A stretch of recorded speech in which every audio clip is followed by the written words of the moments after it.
Bismillahirrahmanirrahim. Assalamualaikum warahmatullahi wabarakatuh.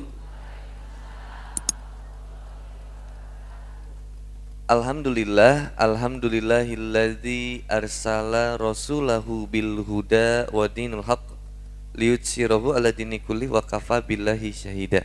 Asyhadu an la ilaha illallah wa asyhadu anna Muhammadan abduhu wa rasuluh.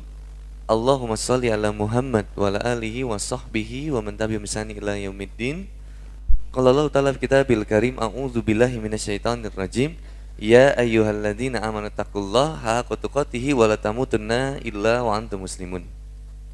Hai orang-orang yang beriman, bertakwalah kepada Allah Subhanahu wa taala dengan sebenar-benarnya takwa, dan janganlah kamu mati kecuali dalam keadaan berserah diri, totalitas loyalitas kepada Allah Subhanahu wa taala. Ya ayyuhan nas ittaqu rabbakumul ladzi khalaqakum min nafsin wahidah wa khalaqa minha zawjaha wa batha minhuma rijalan katsiran wan nisaa wattaqullaha alladzi tasaaluna bihi wal arham innallaha kana 'alaikum raqiba. Ya ayyuhalladzina amanu taqullaha wa qulu qawlan sadidan yuslih lakum a'malakum wa yaghfir lakum dzunubakum wa may yuti'illaha wa rasulahu faqad faza fawzan 'azima. Alhamdulillah wa syukurillah, pada pagi hari ini kita senantiasa diberikan kenikmatan oleh Allah Subhanahu wa taala untuk senantiasa menjemput karunia-Nya, menjemput hidayah dari Allah Subhanahu wa taala, memperjalankan diri kita dari masing-masing daerah yang kita tinggali, dari Cimahi, dari Padalarang, dari Gunung Halu dari Gunung Halu, dari Cipendei. Cipendei ini apa sih? Cipendei kan? Saya yang kena longsor kemarin apa? Cimereme, Caringin, ya, mudah-mudahan diberikan kesabaran semuanya juga ya, insyaallah. Alhamdulillah wa syukurillah. Yang perlu kita sadari bersama adalah bahwa tidak semua orang mendapatkan kenikmatan untuk senantiasa bermajelis ilmu. Ada orang yang diberikan harta tapi tidak diberikan keinginan untuk berinfak atau kesadaran untuk berinfak, bersedekah. Ada orang yang diberikan kendaraan, baik itu motor maupun mobil, tapi tidak diberikan hidayah untuk kemudian motor atau mobilnya itu dipergunakan untuk kemudian sampai kepada majelis ilmu ini. Tapi ada di antara kita yang diberikan nikmat kendaraan, baik itu motor maupun mobil, dan Allah berkenan melembutkan hati kita, menguatkan langkah kaki kita untuk membawanya sampai kemudian ke masjid ini. Maka ini nikmat yang luar biasa banget. Sudah Bunda mendapatkan kenikmatan kehidupan berupa kenikmatan harta, tapi itu juga berupa ujian dari Allah Subhanahu wa taala, dan Bunda berusaha memanfaatkan, ayah Bunda juga berusaha untuk memanfaatkan nikmat harta yang dititipkan oleh Allah Subhanahu wa taala untuk kemudian menjemput ridho dari Allah Subhanahu wa taala. Mudah-mudahan harta yang dimiliki Bunda semuanya menjadi semakin berkah dan Allah tambah rizkinya insyaallah. Ya. Mungkin itu saja tausiah yang bisa saya sampaikan ya. Aduh Bu, temanya berat ini, tidak mengharuskan saya banyak baca lagi ya. Tapi saya suka, jadi saya sedikit nanti dibantu sama buku buat sharing tentang bagaimana pengorbanan dari Khadijah radhiyallahu anha. Ibu dan Bapak yang dirahmati oleh Allah Subhanahu wa taala, maka inilah sebuah kenikmatan yang luar biasa. Ketika kita nikmat hidup di dunia, bahwa kita diberikan kenikmatan hidup, kenikmatan sehat, kenikmatan harta, untuk kemudian kita manfaatkan sebaik-baiknya agar kemudian kita bisa sampai kepada ridho Allah Subhanahu wa taala. Alangkah meruginya seandainya manusia menjemput sesuatu, mendatangi sesuatu, majelis ilmu, tidak mengharap cinta atau ridho dari Allah Subhanahu wa taala. Rugi banget, nyesek banget. Kalau datangnya ke Masjid Al-Irsyad memang cuma pengen ketemu sama Handi Boni. Siapa yang ngisinya? Handi Boni. Iya, ayo aja. mumpung Handi Boni. Angkat, nah dari angkat rumahnya, maksudnya apa bahasa Indonesianya? Berangkat dari rumahnya sampai ke Masjid Al-Irsyadnya, zikirnya jadi pengen ketemu Handi Boni. Misalkan, jangan kegeeran juga ya, sayanya juga ya, nggak boleh kegeeran. Misal ini mah. Maka begitu sampai ketemu Handi Boni, udah selesai. Segitu amalnya. Berarti pengen mendapatkan Handi Boni, begitu ninggalinya udah, geningan bangetnya jerawatan. Udah itu gitu. Banyak penyesalan. Kalau datangnya cuman karena udahlah ikut-ikutan aja, ya itu yang didapetin. Tapi kalau berangkatnya dasarnya karena Allah Subhanahu wa taala, mudah-mudahan Allah ridho dari setiap langkah yang kita tuju kepada Masjid Al-Irsyad ini insyaallah. Maka ini pentingnya bagaimana mengelola niat, memantapkan niat dan memantapkan kecintaan kita hanya kepada Allah Subhanahu wa taala. Segala sesuatu yang didasari cinta kepada Allah Subhanahu wa taala absolut mutlak, enggak pernah berubah. Dan Allah tidak pernah menyalahi janjinya. Kalau cinta sama suami, sama cinta kepada suami karena Allah, beda. Kalau bunda cinta kepada suami aja, maka bunda akan senantiasa menuntut WhatsApp-nya, ngecek handphonenya, takut kehilangannya, video call, foto, share log, live location 8 jam WhatsApp. Suami nikah lagi stres, tak biasa. Tapi kalau bunda cinta kepada suami karena Allah, beda. Reg-reg, tenang. Karena tahu suami diawasi oleh dan dijaga oleh. Kalaupun suami bermaksiat itu urusan dia dengan yang. Kenapa jadi banyak masalah dalam rumah tangga kita? Karena kita mencintai pasangan kita bukan karena Allah. Kalau mencintai pasangan kita karena Allah, nikmat sebenarnya menjalani kehidupan itu. Kita akan mudah mengalah karena nggak mau marah. Karena marah tidak pernah bernilai ibadah dalam rumah tangga. Punya anak, kalau dimarah-marahin nggak bernilai ibadah dalam rumah tangga. Tapi kalau punya anak, kita banyak lembut-lembutkan, insya Allah banyak nilai ibadah dalam rumah tangga. Punya anak itu masalah atau ibadah? Halo, kenapa? Jadi ngahulang ini. Punya anak ibadah atau masalah? Ibadah. Nambah anak ibadah atau masalah? Oke, punya suami ibadah atau masalah? Nambah istri masalah atau ibadah? Nah, itu Pak. Kita gagal, itu tahu sih teh. Maksudnya gini Bu, mohon maaf. Nambah istri ibadah atau masalah? Ibadah. Ini tolong ya disepakati dulu. Nambah istri ibadah atau masalah? Ibadah. Yang jadi masalah ibu. Yang jadi masalah itu ketika pernikahan itu tidak mendapat restu atau izin dari istri yang pertama.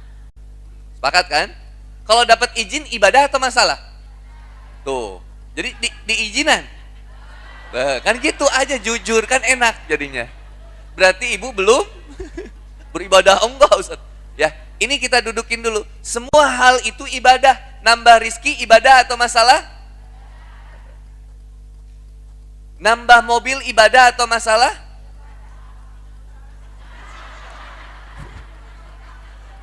Nih Bu. Kalau sama Allah, kalau niatnya karena Allah semuanya nikmat, nggak akan jadi. Ini yang aneh itu, nggak punya mobil tapi stres. Masalah naik Grab Pak, naik Grab, begitu naik Grab atau Gokar itu duduk di bangku penumpang terus nanya ke supirnya, kumaha ieu cicilanna? Ari bapak mikiran cicilan. Bensinnya sabaraha ieu sadinten? Ya udah jangan ditanya, itu bukan urusan kita. Kita itu urusannya cuma bayar, naik, dan selesai. Kenapa suka kepo sih kita teh? Berapa penghasilan Pak sehari? Udah nggak usah ditanya. Kalau niat punya mobilnya karena Allah, berkah harta dimiliki juga. Nggak akan jadi stres karena tahu Allah bakal kasih rizkinya. Kalau menambah harta jadi masalah, sedekah. Sekiranya ibu stres punya handphone, aduh lucu mini liar ibu gak handphone opat, ya udah kasihin. Kenapa suka rudet? Coba Kebayang maksudnya? Punya anak ibadah atau masalah? Kenapa suka dimarahin? Kesel Ustaz. Ari kesel ibadah atau masalah?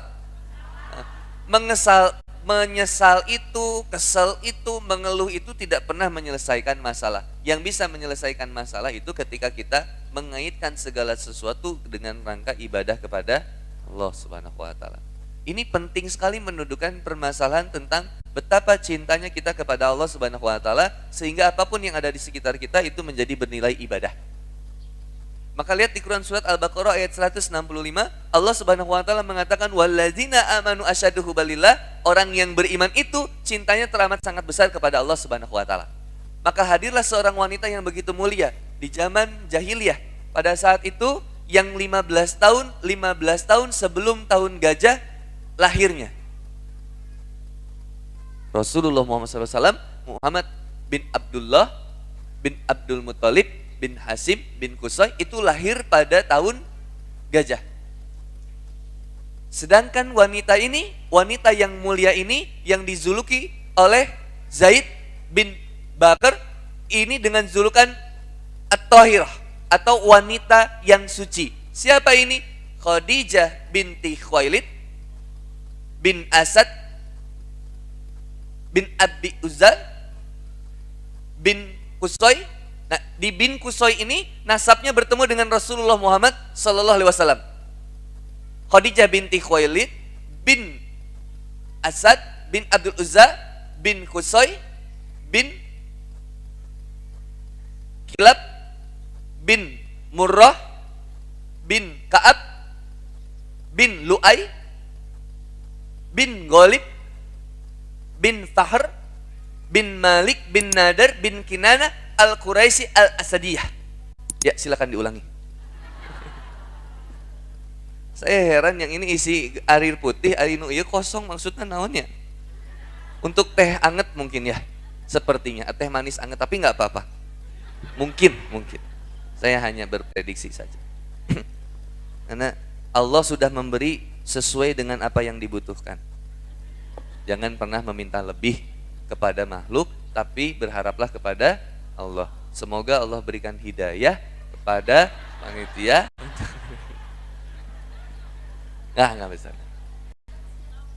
Nah ini bunda yang dirahmati oleh Allah Subhanahu wa taala, ketika kita berbicara tentang Khadijah, maka kita runutkan nasabnya ternyata di kakeknya yang keempat, Khadijah binti Khuwailid bin Asad bin Abdul Uzza bin Qusay itu bertemu dengan nasab dari Rasulullah SAW. Jadi masih satu saudara. Bin Qusay ini juga nanti masih saudara dengan Umar bin Khattab radhiyallahu anhu. Itu masih sadu dulur. Karena se-Mekkah itu sadu dulur luar biasa. Sampai kati bahkan kalau kita mau nurunin, ada 3 pendapat yang menceritakan tentang menurunkan silsilah dari nasab dari Nabi Muhammad SAW. Itu ada yang sampai ke Adnan, ada yang sampai ke Ismail, Ibrahim, ada yang sampai ke Nabi Adam alaihissalam. Tapi rata-rata menyampaikan nasab itu sampai Adnan, sampai ke Adnan. Nah, Khadijah ini kalau dilihat dari nasabnya, Masya Allah, Khadijah binti Khuwailid. Khuwailid ini adalah seseorang yang sangat terhormat, kaya, dermawan, mulia, dihormati di kaum Quraisy. Jadi sudah dipastikan Khadijah ini adalah seorang wanita yang bangsawan. Bukan model-model wanita legok hangser, bukan, beda. Ini wanita bangsawan ini. Turunannya mewah. Rumahnya besar. Maka kemudian ayahnya ini, Khuwailid ini, punya istri namanya Fatimah bin Zaidah bin Jundub.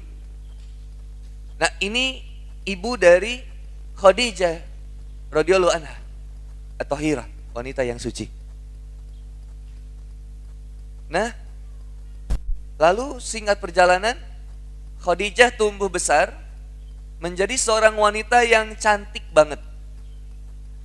Mual ayat di pada larang. Cantik, muda, kaya, bayangin. Wanita Arab. Cantik, muda, kaya, putih, mancung. Aduh. Mata berbiru. Aduh. Maka kemudian singkat cerita, Khadijah menikah dengan Abu Halah. Khadijah menikah dengan Abu Halah. Ketika dengan menikah dengan Abu Halah, Khadijah memiliki 2 orang anak. Yang pertama Hindun, yang kedua Hind. Halah. Jadi namanya Hindun sama Halah. 2 anak. 2 orang anak. Lalu singkat cerita, Abu Halah ini meninggal. Abu Halah meninggal, lalu kemudian Khadijah menikah kembali dengan seorang pemuka Quraisy yang bernama Atik. Lalu dari Atik ini lahirlah seorang anak yang diberi nama Hindun lagi. Lalu Hindun ini nanti tinggal di Yatsrib, di Madinah. Lalu turunannya itu disebut dengan Bani Thahirah atau keturunan wanita yang suci. Lalu akhirnya Khadijah hidup menjanda. Dari selama pernikahan itu Khadijah mengembangkan bisnis. Jadi inilah Khadijah radhiyallahu anha atau Thahirah, wanita yang suci, seorang wanita womanpreneurship gitu ya. Womanpreneur. Ini halo Ibu Tarundo atau Sarare ya? Nyarita sejarah teh Sarare. Ngahuleng bari kitu. Heeh, bener. Aing di dieu mah mikirna cicilan imah teu fokus. Lagi kayak didongengin, asa dipepende, tinggal dipuk-puk we ya ceung bobo.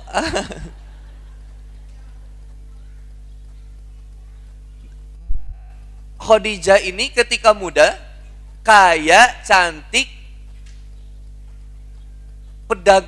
pengusaha yang sukses banget. Angkat di sini wanita yang pengusaha, yang ada bisnis, yang punya bisnis, angkat boleh tangannya. Nggak apa-apa, nggak usah malu-malu. Dan nggak harus janda, nggak harus, silakan. Ya. Siapa di sini ibu-ibu yang bisnis, yang punya bisnis, yang sudah punya bisnis? Angkat tangannya. Mau didoain ini? Mau didoain soalnya. Mana? Oh, iya. Siap. Saya doakan mudah-mudahan tajir kaya raya seperti Khadijah radhiyallahu anha. Dan soleha seperti Khadijah radhiyallahu anha. Insyaallah hebat. Ya, enggak. Enggak apa-apa. Iklan.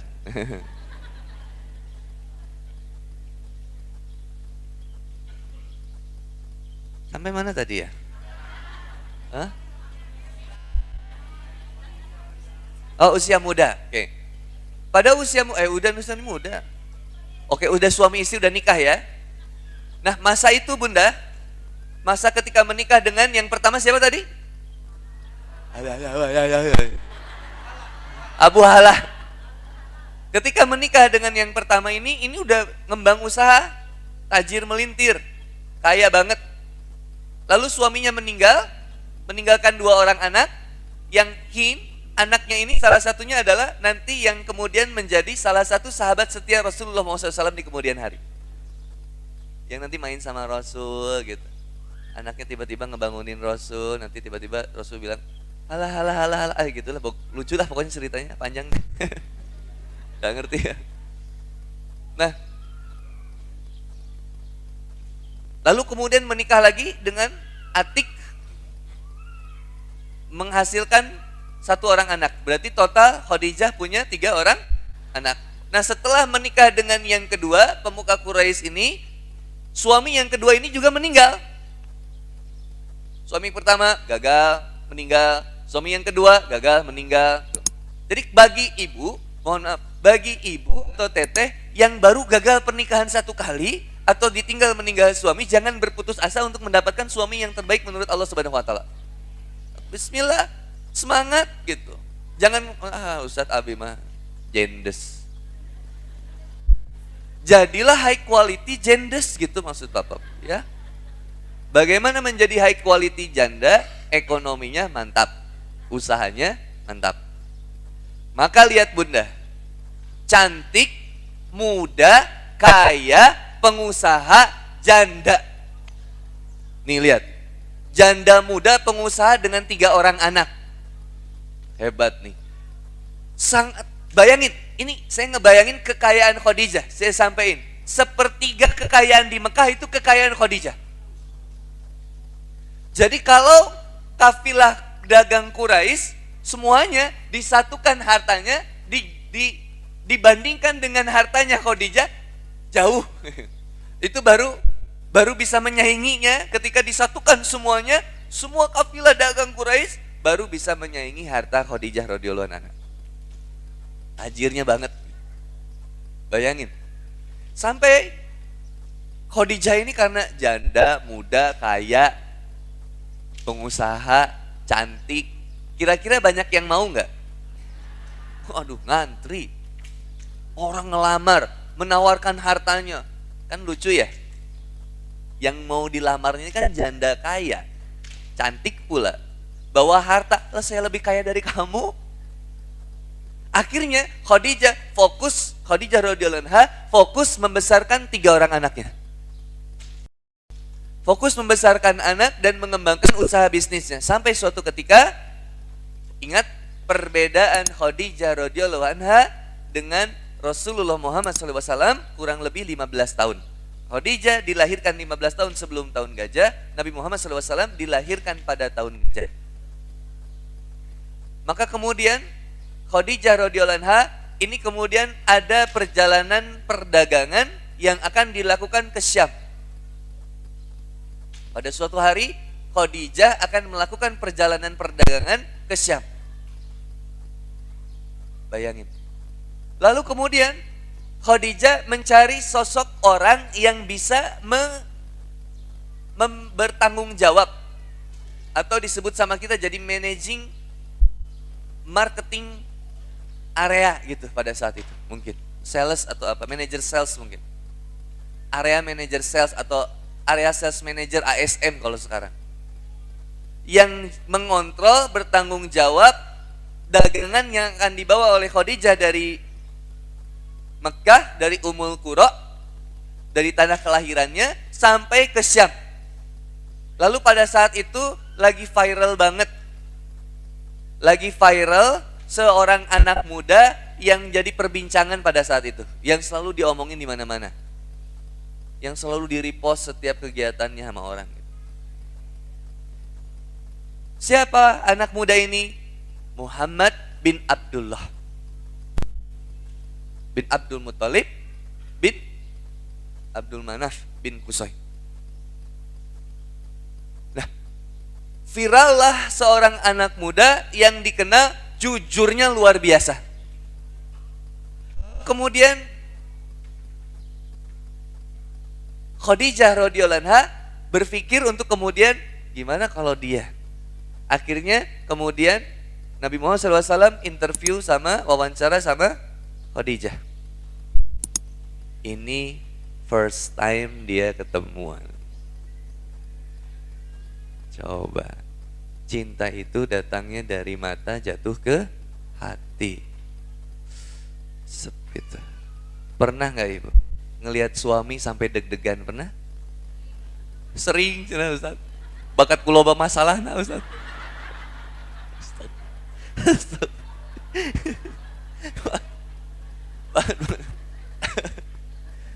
Nih Bunda, bayangin dulu ketika Bunda ketemu suami, coba apa sih yang paling dicinta sama Bunda ketika ngelihat suami itu? Pipinya, fisik ya, pipinya, matanya, hidungnya, bibirnya, atau apa? Masya Allah semua. ya, kelihatan ngebohongnya ya. Bunda, bayangin. Apa sih yang ngebuat kita jatuh cinta pertama kali sama suami? Itu yang harus kita pertahankan dari apa yang kita lihat. Misalkan saya senang lihat istri, senang lihat pipinya sama matanya misalkan. Cabi gitu. Terus matanya kan sipit-sipit gitu. Jadi kalau Teh Rini ketawa teh leungit teh urang teh. Nyumput mau kaciri. Pasti bentar, mamam ke papa kemana? Itu saking sipitnya. Saya seneng banget tipe-tipe wanita waktu dulu tuh kayak Jepang gitu, seneng banget. Ketemu sama Teh Rini kayak Jepang gitu. Udahlah, kenapa jadi bahas istri saya ya? Astagfirullahaladzim. Kan kita lagi bahas Khadijah. Masalahnya istri saya Khadijah saya juga. Satu dan satu-satunya, insya Allah. Kalau bunda pengen jadi satu dan satu-satunya, jadi Khadijah maksud saya. Nanti kita lihat bagaimana pengorbanan beliau. Insya Allah kajian kita akan bahas satu buku ini. Kita selesai jam 8 malam lah insya Allah ya. Standby semuanya. Nah, bunda yang dirahmati oleh Allah Subhanahu Wa Taala, maka lalu kemudian Khadijah melakukan interview dengan Muhammad bin Abdullah. First time, pertama kali ketemu. Didengarlah motivasi hidupnya, kan gitu ya. Siapa namanya? Gitulah kalau interview ya. Siapa namanya? Muhammad bin Abdullah. Kesibukannya apa? Ya dijawablah biasa gitu ya. Sibukannya begini, gini. Ya relatif anak muda itu kesibukannya waktu itu organisasi dan semacam. Dan Nabi Muhammad SAW di usia muda itu sangat-sangat aktif. Sangat-sangat aktif. Luar biasa aktifnya. Makanya dikenal karena ini yang luar biasanya. Nasabnya Khadijah radhiyallahu anha dengan nasabnya Nabi Muhammad SAW itu merupakan nasab-nasab yang begitu mulia. Mulia banget. Nggak bikin onar gitu. Nasab-nasab yang yang ngejaga banget nilai-nilai adat bangsa Arab gitu. Bahkan di Khadijah itu ada pamannya. Ingat yang namanya siapa? Waraqah bin Naufal. Waraqah bin Naufal ini adalah salah satu dari 4 orang di bangsa Quraisy yang tinggal di Ummul Qura di Mekah yang menganut milah Ibrahim. Agama Ibrahim. Dan salah satu yang tidak mau mengikuti untuk menyembah berhala. Naufal. Waraqah bin Naufal ini nggak mau untuk mengikuti ajaran yang berkembang pada saat itu di tanah Arab di Mekah itu, karena menurut dia itu sudah melenceng jauh dari apa yang dibawa oleh Nabi Ibrahim alaihissalam. Maka Waraqah bin Naufal ini bilang, saya menanti Nabi terakhir yang akan kemudian diutus oleh Allah. Jadi pada saat zaman dahulu, semua itu menyebut Tuhannya juga Allah. Allah. Makanya Waraqah ini kemudian berangkat untuk kemudian mempelajari agama Nasrani sampai akhirnya bergabung dengan Nasrani. Pada saat itu karena yang paling dekat adalah Nasrani. Maka Waraqah bin Naufal ini masuk ke Nasrani. Nah, Khadijah radhiyallahu anha yang merupakan berarti apa nih? Keponakan. Keponakan ini suka curhat, ngobrol masalah spiritual itu pasti sama Waraqah, karena beliau itu orang yang banyak ilmunya dan bijak dan masih memegang termasuk ahlul kitab. Waraqah ini dan tahu banget tanda-tanda kenabian. Nah, singkat cerita, terjadilah pertemuan pertama antara Khadijah dengan Muhammad. Begitu selesai pertemuan pertama, layaknya seorang wanita, ngobrol lah dengan wanita yang lain, teman wanita yang lain, gitu gak sih? Bu, halo? Ya, saya memastikan ibu masih hidup ya. Sare. Tinggi ada bongan saha teh mana rada hese atuh ruas anak. Teh mana Khadijah subhanallah, tapi pengorbanannya ini panjang, tapi saya harus cerita dari awal. Mungkin akan berseri tapi jangan lah ya gitu. Ya bagus kalau berseri. Kalau ibu senang sejarah. Kalau enggak ya sih gak didongengkeun sare. Ah Ustadz abi mah nu penting mah kumaha carana akur jeung salaki sok we kumaha. Jadi gitu Ibu. Misalkan nggak butuh sejarah-sejarah teh. Nah ini sejarah itu banyak diceritakan, kosos kisah itu adalah untuk kita mengambil hikmah. Agar kita bisa mengambil hikmah untuk dijadikan pelajaran dalam rumah tangga kita. Nah ini pentingnya mengenal sejarah. Lihat bagaimana perjuangan Khadijah radhiyallahu anha. Nah balik lagi. Maka layaknya seorang wanita yang bertemu dengan seorang yang dicintai. Ini fitrah Bu. Kalau ibu, mohon maaf. Misalkan di sini ada yang belum nikah, boleh angkat kaki, angkat kaki pulang berarti ya. Angkat tangan yang belum nikah boleh lihat. Ya, yang belum nikah atau belum menikah lagi boleh, silakan. Ada? Berapa banyak yang belum nikah? Oke, ya semakin membanyak. Oke. Siap. Oh ya. Populasi jomblo emang udah banyak di sini ya. Maupun jomblo yang old ya. Nah, bayangin yang jomblo nih, kita zaman dulu waktu remaja, ingat nggak waktu remaja? Pas ketemu sama cowok yang lucu, gemesin, ganteng, dan idaman kita banget, kita tuh bakal bilang, ya ampun, itu si Asep, tinggal si Asep, gitu ya. Terus cerita akhirnya teh ke siapa, misalkan ke Dewi gitu ya. Dewi, apa tuh ya si Asep nih, ya ampun. Sampai diabadikan dari sebuah lagu di zaman pada saat itu. Kisah kasih di sekolah. Kan ada itu. Galih dan Ratna. Itu gitu. Enggak penting lah ya, yang gitu pokoknya. Nah, artinya ada fitrahnya manusia yang menyukai lawan jenis. Tertarik, dan itu yang namanya wanita refleks, dia bakal cerita ke temen cewek, temennya atau saudaranya. Nah kalau laki-laki tuh jarang kayak gitu tuh. Misalkan saya ngelihat, jangan saya tuh ya, ada orang ngelihat ibu-ibu cewek cantik gitu. Cewek cantik itu jarang bilang saya bener-bener suka gitu. Cuman kalau ngelihat cewek seksi, bilang itu laki-laki banget gitu. Tinggali si eta tinggali, wow, udah. Sampai di Neng, kemana Neng, digituin. Kalau lagi naik beca sampai diketrek si mang gulingkeun mang Subhanallah. Itu laki-laki. Tapi kalau laki-laki mencintai seorang wanita, dia biasanya mencintai dengan diam-diam. Jarang dia ngomong sama orang lain, cerewet. Urang bogo kasih eta jarang ya. Itu enggak laki-laki banget. Cool laki-laki itu. Cool. Nah, lalu ceritalah Khadijah radhiyallahu anha kepada teman wanitanya. Cerita tentang, aku baru ketemu loh sama itu tuh siapa namanya? Muhammad. Iya dong. Keren ya gitu.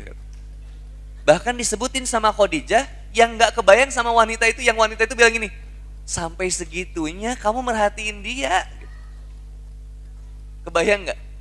Kan dia lagi wawancara kerja, kok Khadijah fokusnya malah ke ini.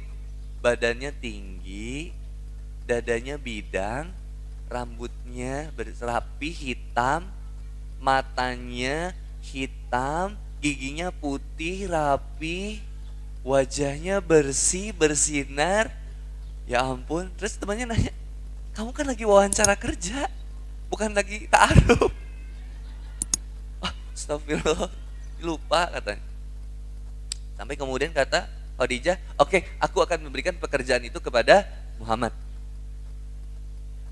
Maka kemudian singkat cerita, pekerjaan itu diterima oleh Nabi Muhammad bin Abdullah, ya. Belum menjadi Rasulullah. Baru masih jadi Muhammad bin Abdullah yang memiliki gelar sebagai Al-Amin. Yang jujur, paling jujur. Yang kalau orang Quraisy nitipin barang, itu pasti nitipin barang kepada Nabi Muhammad SAW. Bahkan, ini yang bodornya banget ya, lucu banget nih. Bahkan ketika Nabi Muhammad SAW sudah diangkat menjadi Nabi dan Rasul, kaum Quraisy itu masih menitipkan barang kepercayaan yang mereka anggap berharga itu kepada Nabi Muhammad SAW. Meskipun dia tidak mengikuti apa yang disampaikan oleh Nabi Muhammad SAW. Ini aneh banget. Jadi nggak mau percaya sama Nabi, tapi kalau barang kepercayaan dititipin sama Nabi. Makanya kenapa ketika Nabi hijrah nanti ke Yatsrib, ke Mekah, Ali bin Abi Thalib adalah salah seorang sahabat, saudara yang diperintahkan oleh Nabi Muhammad SAW untuk mengembalikan barang-barang titipan yang dititipkan oleh para kaum Quraisy untuk kemudian dibalikan kepada mereka karena Nabi Muhammad SAW mau berangkat ke Madinah. Bayangin, meskipun ada kebencian dari Nabi Muhammad SAW kepada mereka, mereka kepada Nabi Muhammad SAW, tapi tidak sampai Nabi Muhammad SAW menghilangkan amanah yang dititipkan dari mereka kepada Nabi Muhammad SAW sehingga dibalikan barang-barangnya untuk kemudian diselesaikan amanah itu. Lalu Nabi Muhammad SAW berangkat ke Yatsrib dalam keadaan selesai tanggung jawabnya. Hebat, luar biasa. Kalau kita kan pendendam banget, kadang pendendam. Nah Nabi Muhammad, Masya Allah deh, ajaib, luar biasa. Oke, balik lagi kisahnya.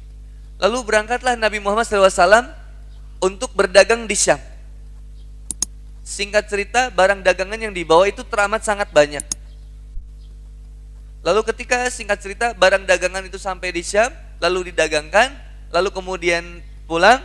Nah, barang dagangan yang dibawa oleh Nabi Muhammad SAW itu ludes, laku habis, dan untungnya berkali lipat.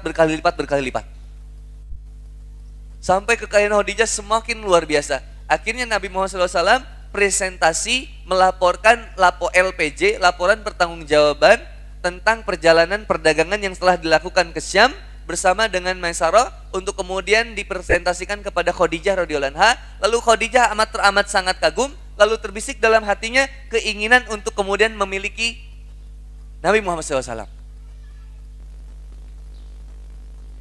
Lucu juga ya dia.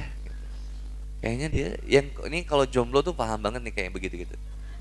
Kayaknya dia tuh nggak cocok deh jadi pacar aku, dia tuh cocoknya jadi suami aku gitu. Akhirnya Khadijah bicara sama Maisarah, gimana kalau saya suka? Tapi lihat Bunda, lihat latar belakangnya. Makanya saya ceritain di awal latar belakang Khadijah. Khadijah ini janda atau perawan? Punya anak atau tidak? Berapa kali menjandanya? 2. Ada nggak beban mental psikis sama beliau kira-kira? Bahwa mengatakan, apalah aku mah jendes. Ada? Ada nggak kira-kira? Ada. Sedangkan yang lagi disukainya siapa? Siapa? Brondong. Anak muda, usia 20-an, bayangin. Usia 20-an, masih fresh-freshnya, segar, tegap, ganteng. Ini Masya Allah. Yang setara dengan, bukan setara, yang hampir mirip seperti Nabi Muhammad SAW, kegantengannya, itu adalah Mus'ab bin Umair. Makanya kenapa nanti di perang Uhud, Mus'ab bin Umair, ketika Mus'ab bin Umair meninggal, orang-orang Quraisy itu menyangka bahwa yang meninggal adalah Rasulullah SAW, sambil mengatakan Muhammad sudah mati, Muhammad sudah mati, Muhammad sudah mati. Sampai kaum muslimin pada saat itu meneteskan air mata, kemudian berlari-lari untuk kemudian menghabiskan semua lawan-lawannya, berputus asa, tapi di sisi lain mereka sangat sedih karena Muhammad sudah meninggal. Tapi ternyata dikabari bahwa Muhammad belum meninggal, yang meninggal adalah Mus'ab bin Umair. Saking miripnya Mus'ab bin Umair dengan Rasulullah SAW. Nah, kita lihat kegantengannya Mus'ab bin Umair. Mus'ab bin Umair ini gantengnya kalau lewat ke Mekah di perkotaan gitu ya, kayak ke kampung-kampung gitu. Kalau lewat, setiap wanita bersembunyi di balik jendela, mengintip sedikit-sedikit dan kagum kepada Mus'ab bin Umair. Padahal lewat. Dan menjerit. Tahu nggak menjeritnya? Histerisnya yang kalau Mus'ab bin Umair lewat tuh yang ampuni ya. Itu tinggal si eta tinggal si eta. Iya boy ya Allah Gusti ya Allah. Lebayin gitulah, astagfirullah. Bayangin, itu Mus'ab bin Umair. Itu Mus'ab bin Umair. Belum Rasulullah Muhammad SAW. Gimana gantengnya coba? Subhanallah, Masya Allah. Allahumma sholli wa sallim wa barik alaihi. Luar biasa. Ganteng, Masya Allah.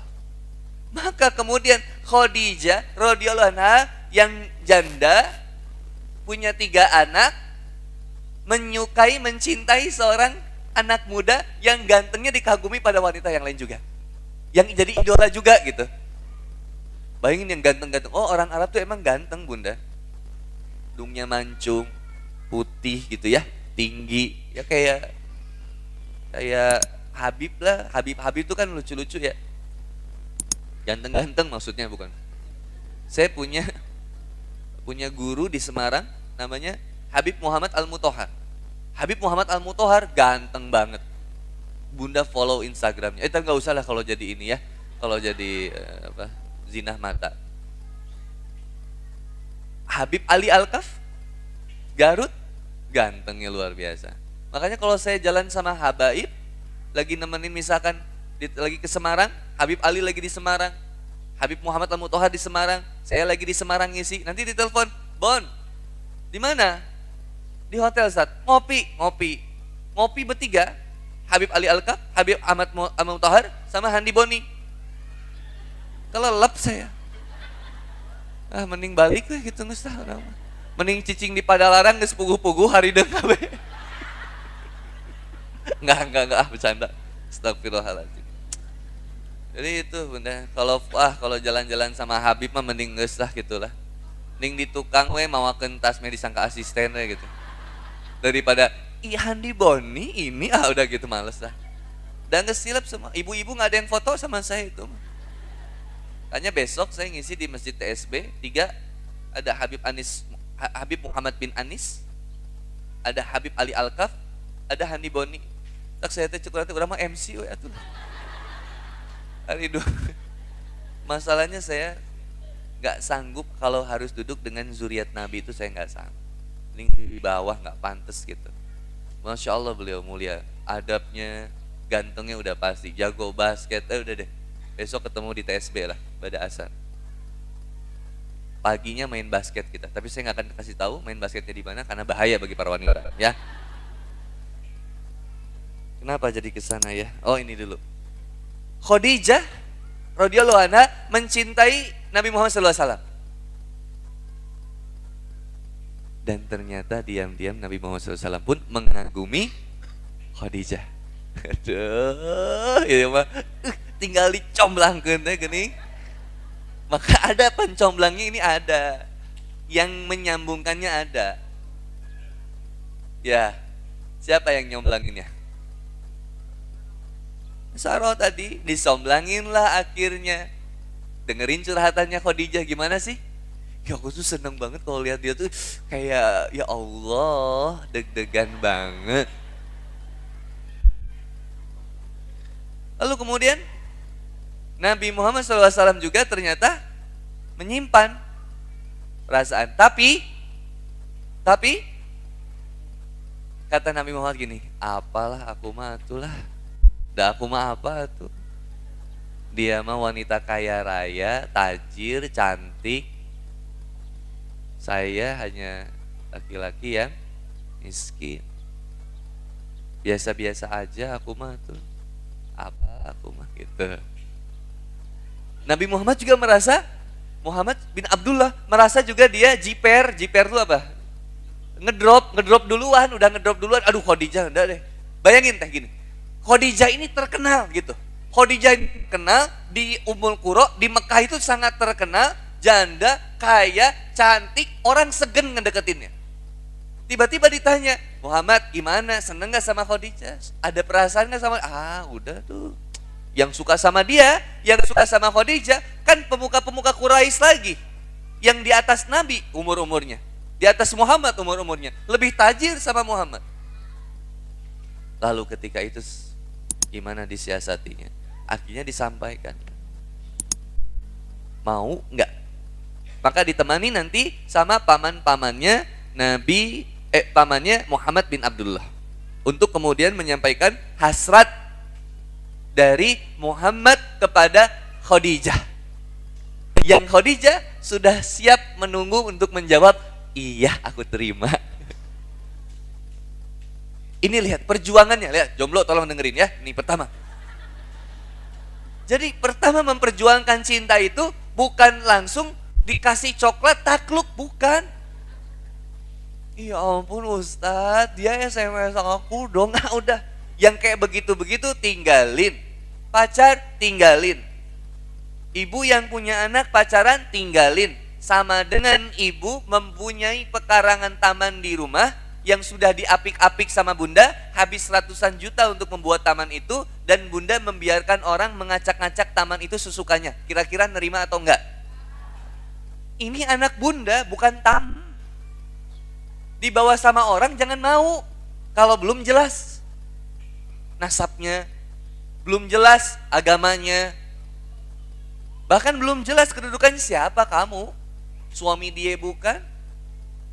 Kita lagi coba-coba, emangnya anak saya apa? Dicoba-coba segala. Mangga arum manis nu didagangkeun. Buah aja didagangin, kalau kita dibeli kira-kira kita mau nggak beli buah yang udah dicobain sama orang-orang? Mau nggak? Nggak mau. Itu buah, apalagi anak. Maka jomblo yang dirahmati oleh Allah Subhanahu wa taala, cara menjemput jodoh yang terbaik adalah pertama takwa. Fokus aja ke takwa. Tapi jodoh saya di mana, Ustaz? Belum tentu memang teteh mendapati jodoh yang hidup.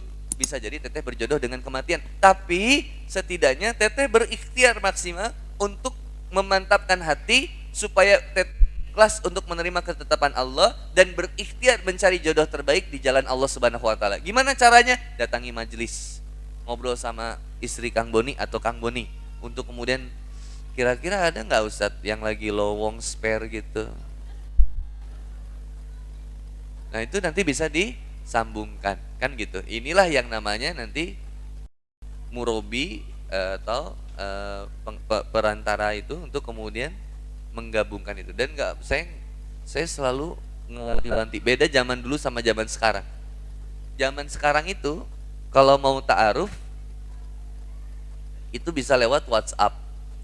Nah, grup WhatsApp itu saya selalu sarankan grup WhatsApp itu diisi dengan wali cewek, perwakilan dari pihak cewek, cowoknya, sama perwakilan dari cowoknya. Satu grup, nggak boleh japrian.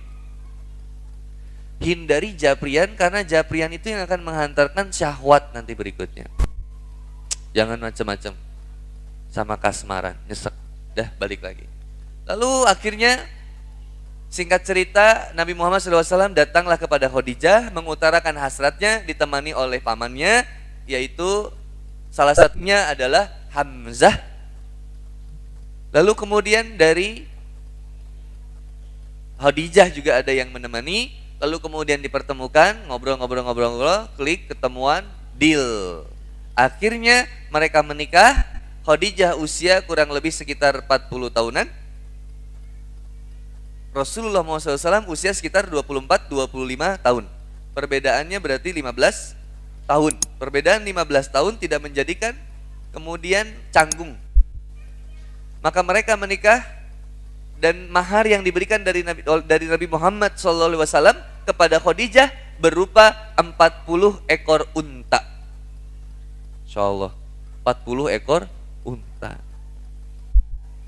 Zaman dulu orang punya unta, nggak punya kendaraan. Unta itu kendaraan paling mewah. Sekarang itu semodel kayak mobil-mobil mewah deh gitu deh. Ya mobil-mobil mewah pada saat itu. Bayangin ini nggak cuma satu, tapi Muhammad bin Abdullah memberikan mahar kepada Khadijah berupa 40 ekor unta. Nah, disinilah menjadi sebuah standar, bukan menjadi sebuah patokan, bahwa seorang laki-laki dalam memuliakan calon istrinya memberikan mahar yang terbaik kepadanya meskipun dia tidak meminta itu. Ngasih mahar yang terbaik, emas 1 kilo gitu kan enak gitu. Akad nikahnya juga saya terima nikahnya emas 1 kilogram tunai, waduh gagah gitu kan. Iya enggak? Jadi Muhammad bin Abdullah bin Abdul Muttalib bin Abdul Manaf bin Qusay ini berusaha untuk memuliakan Khadijah binti Khuwailid bin Asad bin Abdul Uzza bin Qusay bin Kilab untuk senantiasa memuliakan dengan cara memberikan yang the best of the best mahar. Maka dikasih 40 ekor unta. Wanita boleh nggak meminta maharnya apa, boleh nggak kira-kira? Boleh. Ustadz Boni, pokoknya kalau Ustadz Boni serius sama aku cuman minta Ustadz kasih aku kerudung syar'i. Enak ya kalau gitu ya. Cukup misalkan. Dan sebaik-baiknya mahar adalah yang tidak memberatkan calon suami. Kalau kamu serius sama aku, kasih aku mahar Alphard Velfire. Aduh, abi mah mundur weh lah gitu. Nah, ini yang luar biasa. Maka ini kisah dulu sampai kepada pernikahan Nabi Muhammad SAW berserta dengan Khadijah radhiyallahu anha yang dijuluki juga dengan At-Tahirah atau wanita yang suci, yang kemudian pada masa pernikahan ini Rasulullah SAW, nah ini yang hebatnya brother. Jadi Nabi Muhammad SAW itu pernah menjadi pegawai, pekerja, lalu naik jabatan kira-kira begini ya. Naik jabatan menjadi ASM, Area Sales Manager, lalu naik menjadi kemudian direktur sales pemasaran, lalu nanti naik lagi menjadi jajaran komisaris sampai nanti kemudian menjadi investor. Ingat, kekayaannya 1/3 kota Mekah dimiliki oleh Khadijah. Tajir banget. Lalu kemudian bersanding dengan Nabi Muhammad SAW. Nah inilah salah satu bukti kecerdasan Khadijah radhiyallahu anha, wanita yang lemah lembut, wanita yang penyayang, berparas cantik, wanita yang cerdas, wanita yang berwawasan luas, wanita yang gigih, wanita yang kuat, wanita yang bermental baja, wanita yang berpikir visioner, untuk kemudian memilih suami yang terbaik, untuk menanti dari janda sebanyak 2 kali, menanti sabar untuk kemudian dia memilih suami yang terbaik, yaitu adalah Nabi Muhammad SAW. Maka dalam perjalanan rumah tangga mereka jalankan dengan kebahagiaan sampai akhirnya melahirkan 6 orang anak. Sawai budakna. Ayo. Siapa anaknya? Qasim. Terus? Hah? Siapa yang bisa menjawab 6? Saya kasih setiap nama 100.000 rupiah. Dihitung sampai 3. 1, 2, 3 yang nggak jadi. Ya, bisa. Duit nawa.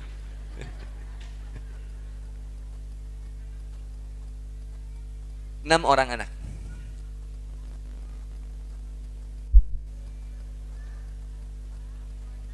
Ya, Abdullah, Qasim, Fatimah, Zainab, Umi Kulsum, sama satu lagi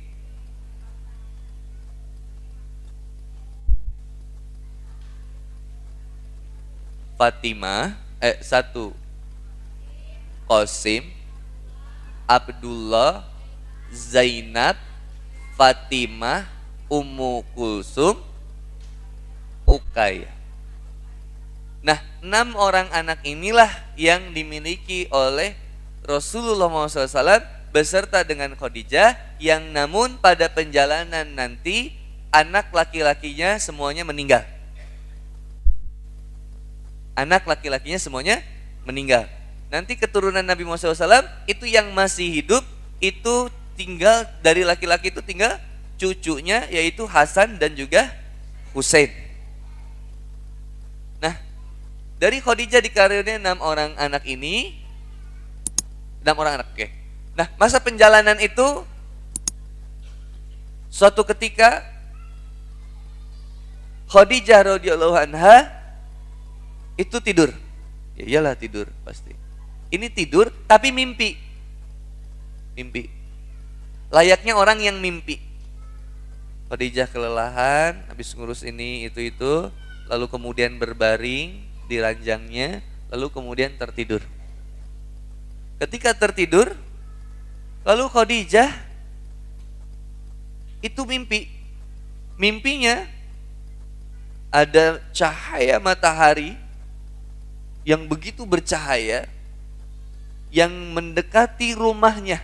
Rumah dia tinggal bersama Nabi Muhammad SAW. Cahaya itu besar banget, datang ke rumahnya, ke depan rumahnya, dan mencahayai seluruh alam dunia. Lalu kemudian Khadijah terbangun, terhenyak dari tidurnya, kalau bahasa kitanya ngegurubak, ngegurubuk. Ay, ibu makan ngimpi teh eureup-eureup. Ajabillah. Sok nggak ada eureup-eureup pagi-pagi, nggak pernah. Eureup-eureup itu selalu ketika waktu tahajud. Tapi kenapa bunda teh tahajud? Eta geus dihudangkeun ku juri ku aya teh tahajud ibu teh. Sok nggak ada, jarang saya ngedenger eureup-eureup siang-siang, jarang ya. Asa nggak ada gitu. Eureup-eureup mah biasanya teh subuh jam 1, jam 2. Susah kan ngomong teh, ibu teh pengen astagfirullah, pas udah bangunnya astagfirullahalazim, ya Allah Gusti eta kunti, ya Allah ngajejek abdi. Pas ibu lihat jam teh jam 2 itu teh. Nah geus istighfar teh jadi tahajud. Ngadana ya astagfirullah, bismika Allahumma ayah geus sare deui. Masih saking kukeheulna jurik ningali kalakuan ibu. Nah ieu teh hayang pi surgaeun, hayang jadi wanita solehah kieu-kieu teuing hirupna.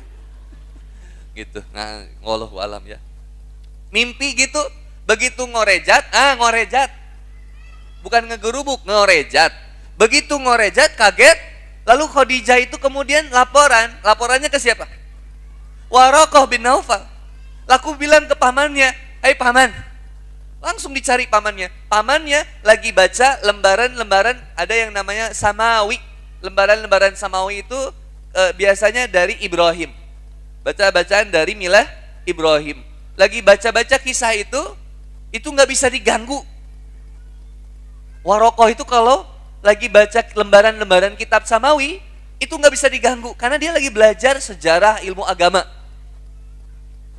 Khadijah radhiyallahu anha masuk rumahnya, itu Waraqah tidak ngerti, nggak ngeh bahwa masuk beliau itu. Maka sampai kemudian masuk mendekati Waraqah, ini malam hari. Makanya kenapa tadi ngorejat, karena begitu ngorejat ternyata masih poek. Oh kok udah si poek tapi ini subuh hari gitu ya. Kok ada cahaya yang terang, oh ternyata mimpi. Akhirnya penasaran datang ke Waraqah pagi-paginya tuh pas beres subuh, langsung datang ke Waraqah, ngobrol, langsung nanya. Waraqah lagi baca kitab atau lembaran Samawi. Lalu kemudian kata Khadijah, Waraqah bilang, "Siapa itu?" "Ini aku, Khadijah." Lalu kata Waraqah, "Khadijah binti Khuwailid?" "Iya, aku Khadijah binti Khuwailid." "Suami Muhammad?" "Ya." "Ada apa? Sepagi ini kau datang ke rumahku?" Sambil baca, karena nggak mau diganggu. Pernah ngerasain nggak? Ada tamu datang, kita lagi ngerjain sesuatu dan kita males nyambut tamu itu karena kita lagi sibuk gitu, pernah gitu?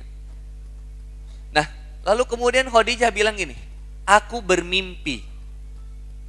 Ketika Khadijah bilang, "Aku bermimpi," Waraqah langsung menyimpan lembarannya dan berusaha mencermati cerita mimpinya Khadijah. Kata Khadijah, "Aku bermimpi rumahku didekati oleh sebuah sinar yang begitu terang. Lalu kemudian sinar itu menerangi seluruh alam dan itu kemudian terjadi begitu cepat." "Ada apa wahai Waraqah?" Waraqah ngedengerin dengan seksama. Lalu kemudian Waraqah memberikan senyum yang paling indah kepada Khadijah.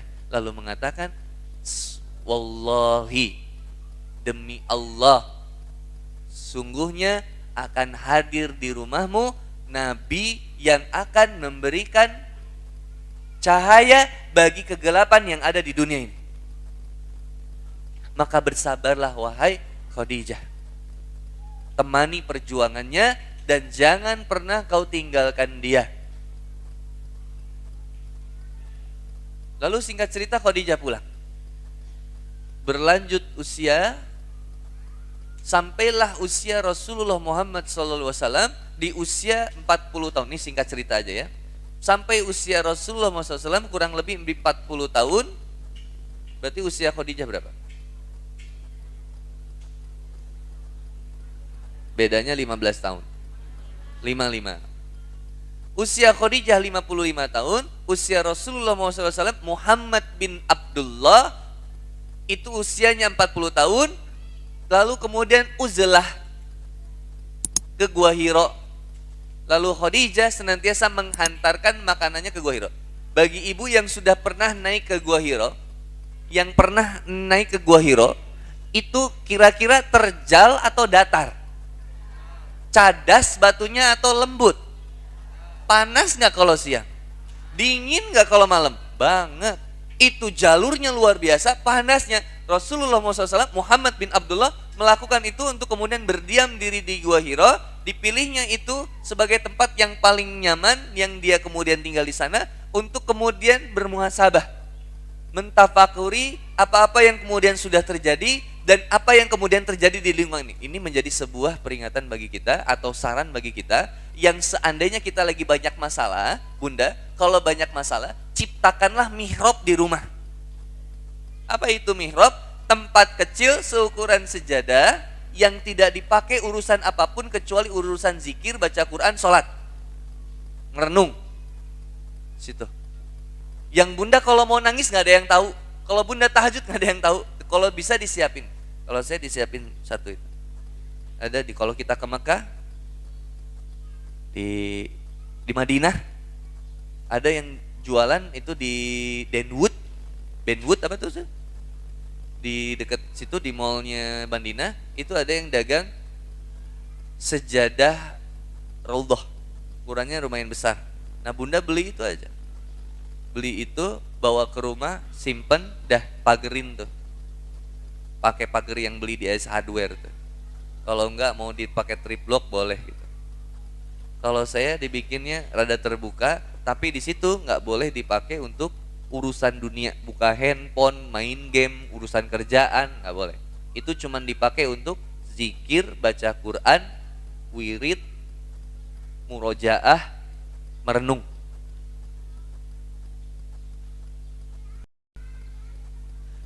Sebenarnya 2020 ini saya lagi banyak merenung sebenarnya. Saya 2019 bencananya membuat saya harus merenung. 2020 bencananya satu sama seperti awal mula bencana 2019.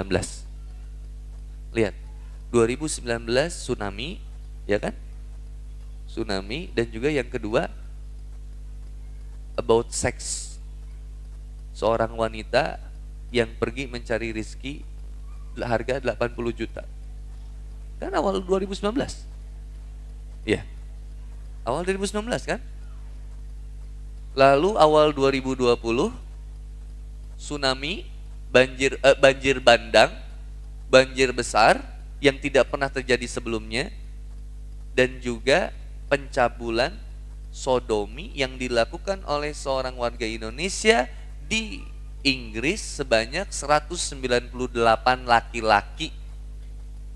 Bayangin, 198 laki-laki diperkosa sama laki-laki. Nauzubillah. Ini bencana apa ini? Maka dari dua kejadian ini saya berusaha untuk bermuhasabah. Sudah sejauh mana dakwah yang saya lakukan?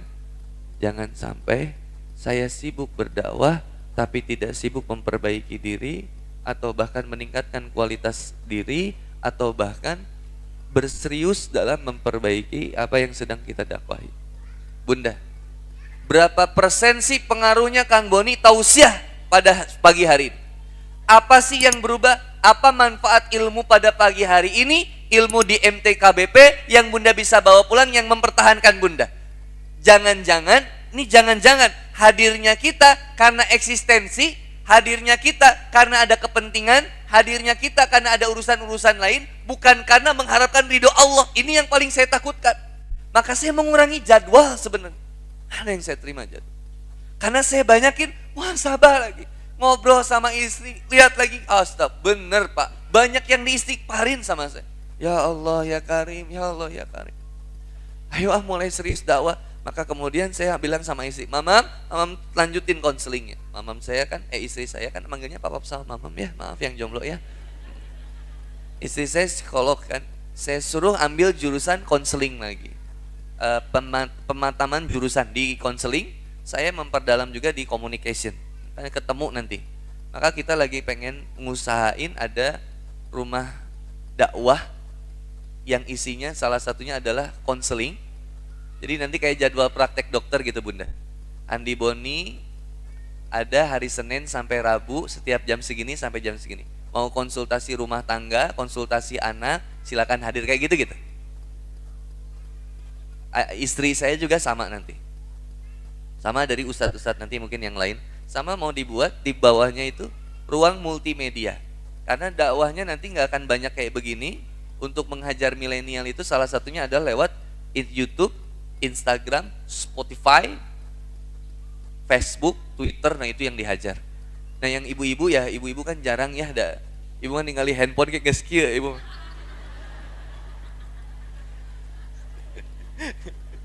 Ya, jadi nanti mau dibangun. Doain dah. Selama ini masih ngontrak ruko. Jadi kalau Bunda mau bantu silakan. Nanti hubungi panitia saja. Kalau mau bantu, saya nggak mau ini ya maksa. Nggak usah. Oh sekarang siapa yang donasi? Siapa? Saya lelang peci enggak. Udah ibu yang mau ikut andil dalam dakwah ini silakan. Karena kenapa saya memilih konseling keluarga? Karena permasalahan perceraian dari sekian ribu kasus yang menunggu perceraian di sidang Kabupaten Bandung, di Bandung maupun Kabupaten Bandung Barat itu ribuan. Masalahnya adalah miscommunication. Cuman masalah gagal dalam berkomunikasi antara suami dengan istri. Pirage mie anu disaring labuh ka pancucian kusabab saringan bolong kagebruskeun jadi ka pamajikan teh mama ina bolong naon ari papa teu ningali maneh naon make maneh sagala ai maneh nyambung pokona mah cerai terus cerai pirage mie Gusti. Nah ini saya akhirnya serasa penting, saya harus bangun rumah dakwah itu sama ruang multimedia untuk kita dakwahin di sana insya Allah. Kalau ada yang mau bantu nanti silakan kabarin ke panitia. Lanjutkan dulu. Maka kalau Rasulullah SAW, kalau Bunda sudah umroh, yang belum umroh, Kang Boni doakan mudah-mudahan Allah berikan rezeki untuk bisa umroh insya Allah, amin. Nah itu lalu kemudian Rasulullah SAW didatangi oleh Jibril. Jadi kalau pernah umroh katanya yang ini namanya Gua Hiro itu ya, yang tempat Gua Hiro itu, yang di seberangnya itu ada. Jadi kalau Bunda berdiri di sini, ke situ Ka'bah. Nah sebelah sini itu ada bukit lagi. Nah bukit yang sebelah kiri ini disebutnya, konon disebut namanya Jabal Jibril. Jabal Jibril itu adalah tempat di mana Jibril datang. Yang sayapnya memenuhi langit angkasa, seluruh langit angkasa. Kebayang nggak lagi di Gua Hiro, diem sendirian, gelap, tiba-tiba ada yang bilang Iqra, coba kamu, tongge Iqra, disebut nama kita weh. Saya lagi sendiri, lagi zikir, astagfirullah, tiba-tiba ada yang bilang, nih, coba, wah bu, aduh bu, saya pernah punya pengalaman mistis itu di Pangalengan. Beres tausiah di Pangalengan sendiri, pakai motor, dulu masih pakai motor legenda.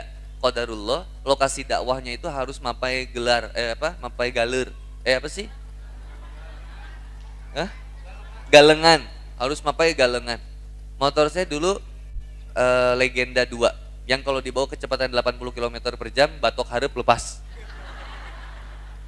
Waduh Pak, repot. Itu kalau rem 500 meter sebelum bu, wah kesiksa deh waktu itu ya. Masih Masya Allah luar biasa, aduh Masya Allah. Saya ngajar di situ, penduduk di sana dari Iqra sampai kemudian bisa baca Quran. Setelah baca Quran baru lanjut lagi. Nah singkat cerita saya pulang jam 1 malam dari mapai galengan itu, galengan itu. Jam 1 malam sendirian itu. Kan kedengarannya kalau Honda Legenda mah ngikuk kayak itu nate bu. Suara mesin itu tiba-tiba di belakang saya, ini subhanallah ya, ada anak yang tangannya panjang lompat gitu tah lompatnya. Gitu. Cepet banget. Itu malam-malam saya bilang, ibu budak saha. Puting-puting jam hiji. Oh, udah langsung fix saya. Oh iya mah berarti yang lain-lain gitu ya. Saya tancap gas parem diharap Bu, panik tuh kira-kira. Waduh udah. Itu udah ya Allah Gusti, diselah tuh huruf. Di starter tuh huruf, panik diputer-puter we, bari didodorong itu. Karena saya nggak mau lihat spionnya bisi budakna geus naik motor gitu tah. Ya Allah, astagfirullah. Terus sampai akhirnya jalan baru saya kebut itu udah subhanallah. Kebut sampai udah kemudian sampai rumah ya deg-degan. Deg-degannya ya deg-degan gitu. Aduh Gusti, deg-degan, bayangin. Itu baru ketemu anak kecil. Nabi Muhammad SAW ketemu malaikat Jibril yang sayapnya memenuhi langit angkasa. Kumaha tengah gebek. Maka pulang kemudian ke rumah dalam keadaan menggigil, ketakutan. Lalu kemudian kata Nabi Muhammad SAW, selimuti aku. Maka Khadijah bingung, ada apa? Atau bahasa Jawanya, iki piye iki? Oh nopo mas? Oh nopo Thomas? Mun ku bahasa Sunda mah, aya kumaha ieu teh naon aja tuh. Aya awet carita ke bapak ke mamah teh tuh. Ada gitu orang Sunda mah. Bapak teh carita ka bapak, sok cing carita. Sing lah caheng teh kopi teh kumaha kieu. Rek teh kopi teh cing cahanet atau napi rek teh make gula atau kumaha saya blokeun we kumaha sia euy cenah lah. Andeng pisan. Teh apa? Teh amis, teh digulaan. Teh amis, teh hanet, teh tawar gitu kan. Teh pahit. Nah, ketika Rasulullah SAW Muhammad bin Abdullah pulang ke rumah, disambut oleh Khadijah, kaget Khadijah. Nih bayangin Bu. Aduh. Imam Ibnu Katsir sampai membuat sebuah syair yang begitu indah. Kata Imam Ibnu Katsir, Khadijah wanita pertama yang menerima dakwah Rasulullah Muhammad SAW. Khadijah adalah wanita pertama yang masuk Islam. Khadijah adalah wanita pertama yang membenarkan apa yang kemudian disampaikan oleh Nabi Muhammad SAW melalui Jibril. Khadijah adalah wanita pertama yang senantiasa membersamai Rasulullah Muhammad SAW. Khadijah adalah wanita pertama yang sholat berjamaah bersama beliau. Khadijah adalah wanita pertama yang kemudian menjadi istri Rasulullah SAW. Khadijah adalah wanita yang satu-satunya istri Nabi yang memberikan keturunan kepada Nabi. Hebatnya Khadijah. Dan Khadijah adalah wanita yang pertama kali yang Rasulullah Muhammad SAW turun langsung ke liang lahat untuk menguburkan istrinya. Yang langsung turun. Kemuliaan Khadijah. Khadijah perangainya itu lembut, penyayang, santun, gak pernah membantah suami. Sehingga kemudian Muhammad bin Abdullah senantiasa mengatakan, ini ceritanya gini, Aisyah itu sering banget ngedengar Nabi Muhammad. Aisyah kenal? Tahu ya, jangan kenal ya, tahu. Aisyah radhiyallahu anha istri ketiga dari Khadijah. Khadijah adalah wanita yang satu-satunya tidak dipoligami. Nah ini Khadijah. Jadi begitu Khadijah meninggal, Rasulullah SAW jual ke Khadijah meninggal. Wah iya teh kalau mula tuh. Kela. Tadi saya lagi cerita apa? Oh dari Gua Hiro, geus eta heula we nya. Aduh Gusti, teh ku sabab teh haneut teh ti amis tapi buyos. Nah, ya, bayangin Bu. Begitu Khadijah menyambut Rasulullah. Oh, saya lagi pengen cerita perangainya Khadijah. Lihat, ketika Aisyah radhiyallahu anha itu sering mendengar sanjungan Rasul tentang Khadijah, Aisyah kan cemburu maksudnya. Cembokur. Bayangin,